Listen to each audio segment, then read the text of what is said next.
สินเสมอกันคบกันจึงยืนยาวคบกับคนแบบใดก็จะกลายเป็นคนแบบนั้นเส้นเผิ่งมันก็บ่เคยชวนแมงวันไปตอมดอกไม้แมงวันก็บ่เคยชวนเผิ่งไปกินน้ำหวานเช่นกันถ้าเจ้าอยู่กับคนใจกว้างเจ้าก็สิมีสังคมหลายขึ้นถ้าเจ้าอยู่กับคนนักปราชญ์เจ้าก็สิมีความรู้ถ้าเจ้าอยู่กับคนใจบุญเจ้าก็สิมีเมตตาถ้าเจ้าอยู่กับคนกล้าหาญเจ้าก็จะกลายเป็นคนที่แข็งแกร่งถ้าเจ้าอยู่กับคนเบิ่งโลกในแง่ดีเจ้าก็สิมีความสุขถ้าสินบ่เสมอกันอยู่ร่วมกันบ่ได้ต้องพวกเดียวกันเว้าเรื่องเดียวกันเว้าจาเรื่องเดียวกันถึงจะอยู่ร่วมกันได้เฮ็ดในเรื่องที่มักคือกันเว้าในเรื่องที่มักคือกัน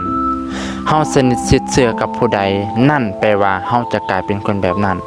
แมงวันมันไม่ได้ชวนกันไปกินน้ำหวานและเกสรดอกไม้ดอกแต่มันชวนกันไปกินแต่ของเน่าๆเสียๆเพราะฉะนั้นแล้วให้เจ้าเลือกเอาเจ้าอยากเป็นผึ่งหรืออยากเป็นแมงวันอยู่ที่ตัวของเจ้าเลือกขอเจริญพร